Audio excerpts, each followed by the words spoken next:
Je m'interroge ce jour sur la question du laxisme des élus de la nation face à la dégradation des conditions de vie des populations dans ce pays. Mardi 10 juin 2025, lors de l'ouverture de la session parlementaire consacrée prioritairement au débat d'orientation budgétaire, Marcel Niat Difendi, président du Sénat, n'y est pas allé de main morte. Il a appelé les élus et le gouvernement à œuvrer davantage à l'amélioration des conditions de vie des populations. Il a nommément désigné plusieurs secteurs qui peinent encore à satisfaire les besoins des populations, tout en souhaitant qu'en 2026, les décisions budgétaires, financières et structurelles susceptibles de renforcer la résilience de l'économie camerounaise soient plus efficaces face aux multiples crises qui menacent le pays.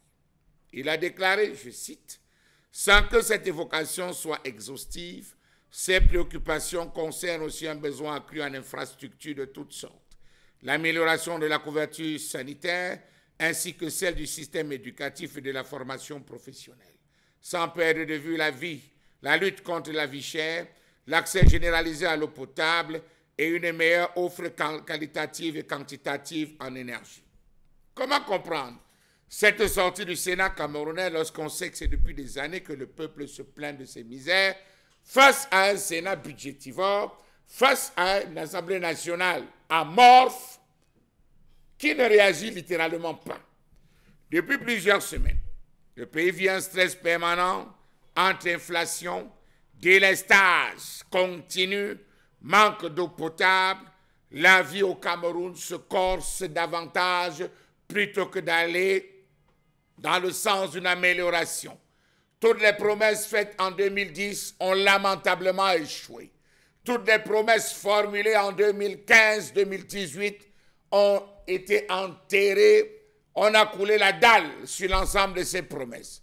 Toutes les formulations projectives qui ont été faites par le président de la République lui-même, aujourd'hui, sont dans le cachot du désespoir. Comment comprendre cette donc sortie du Sénat lorsqu'on sait que la crise de l'eau potable au Cameroun n'est pas uniforme? Elle varie considérablement d'une région à l'autre. Dans les zones urbaines, les habitants font face à des pénuries récurrentes dues à la vétusté des réseaux de distribution et à une urbanisation rapide qui dépasse les capacités d'approvisionnement. Les deux principales grandes métropoles du pays, Yaoundé et Douala, sont particulièrement impactées par la régularité des pénuries d'eau potable et les besoins continus en eau potable qui ne sont véritablement pas couverts. Passons à l'extrême nord, où on avait promis, la présidence, notamment le chef de l'État, 3000 forages. J'espère qu'aujourd'hui on a 3000 forages déjà à l'extrême nord et que l'eau coule à gogo. Comment comprendre cette sortie lorsqu'on sait que dans le secteur énergétique, le Cameroun connaît un déficit notable qui affecte les populations et les entreprises. Déficit dû à plusieurs facteurs, notamment le faible investissement dans le secteur électrique, une offre énergétique insuffisante pour répondre à la demande croissante et à des difficultés dans la gestion du réseau de transport. D'après les experts, il y a une perte de 40% d'énergie électrique au Cameroun entre la production du barrage de Songlolo et le consommateur final. Cela explique principalement par la vétusté des équipements de transport.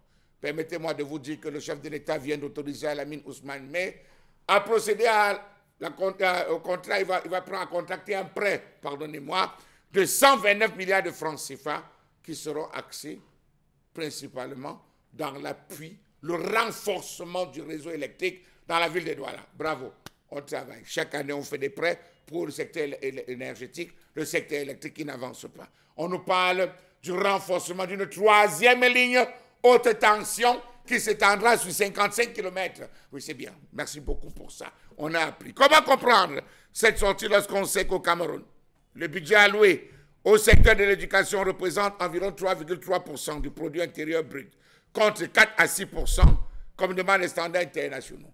Cette situation affecte directement l'accès et la qualité des enseignements dans le pays, en particulier pour les enfants les plus pauvres et les filles. La situation perdue malgré les mesures comme l'attribution d'une part de la contribution des communes au développement du système éducatif et le recours à des financements internationaux pour pallier ce déficit. Oui. Le ministre de l'Éducation de base a fait une sortie en précisant qu'on va renforcer l'aspect qualitatif des coûts avec financement qui s'élève à hauteur de 600 millions de francs CFA. C'est bien, bravo, on y travaille. Le panier de la ménagère reste sous le choc de l'inflation. L'huile de cuisine, oignons, tomates, poulet, céréales, viande. Ah, hier, le ministre du Commerce a plafonné le prix hier avec la viande. Oui, c'est vrai. On a eu le don du riz, des Indiens. Le lait, les œufs, les légumes ont augmenté considérablement sur le marché. On nous annonce que l'oignon s'inscrit déjà dans cette logique parce que le transport depuis l'extrême nord pour les capitales Douala et Yaoundé, véritablement souci logistique, le rallongement des délais de transport, ça augmente des coûts. Selon le récent rapport sur les perspectives économiques régionales en Afrique subsaharienne, publié par le FMI, le Cameroun, en tant que première puissance économique de la CEMAC, devra afficher le taux d'inflation le plus élevé d'ici la fin 2025. On était il y a quelques mois, 2024-2025, mais là en 2025, ça sera dur. L'inflation moyenne annuelle au Cameroun se situe à 7,2%, alimentée principalement par les produits alimentaires et le transport. Au niveau national, par exemple, on sait la réduction des subventions sur le prix des hydrocarbures qui pourrait peut-être, disons-le comme ça, ramener les choses à la normale. La population camerounaise subit les affres d'une sévère crise énergétique qui se manifeste au quotidien par les délaissages intempestifs. Alors que le président du Sénat, qui est censé travailler avec les collectivités territoriales décentralisées, CTD, vient demander aux élus de lutter, de travailler, d'œuvrer, de se bousculer, de faire tout pour améliorer les conditions de vie. N'y a-t-il pas là de voir l'ironie d'un jeune garçon de 19 ans? Question.